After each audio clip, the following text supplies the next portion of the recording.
Gautam ഗംഭീറിൻ്റെ coaching, ഹർദിക്കിൻ്റെ captaincy, Indian ടീമിൽ ഒരു പുതുയുഗം പിറക്കുകയാണ്.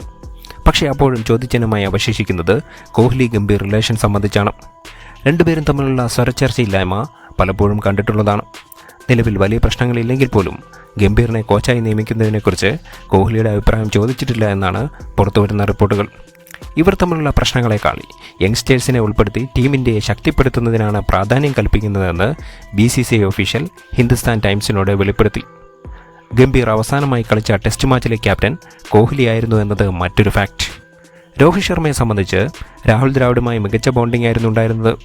അതുകൊണ്ട് തന്നെ ദ്രാവിഡ് കോച്ചായി തുടരണമെന്ന് രോഹിത് പറയുകയുണ്ടായി. ദ്രാവിഡിന് പകരം ഗംഭീർ എത്തുമ്പോൾ എത്തരത്തിലായിരിക്കും സീനിയർ താരങ്ങൾ സ്വീകരിക്കുക എന്നതും കാത്തിരുന്ന് കാണേണ്ട വിഷയമാണ്. ഗംഭീറിൻ്റെ ആദ്യ ടാസ്ക്കായ ശ്രീലങ്ക സീരീസിൽ ഇന്ത്യയെ ഹർദിക് പാണ്ഡ്യ തന്നെ നയിക്കാനാണ് സാധ്യത.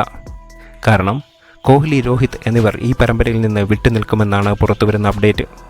ബംഗ്ലാദേശിനെതിരെ നാട്ടിൽ നടക്കുന്ന ടെസ്റ്റ് സീരീസിലായിരിക്കും ഇരു താരങ്ങളും ഇനി ടീമിനൊപ്പം ജോയിൻ ചെയ്യുക.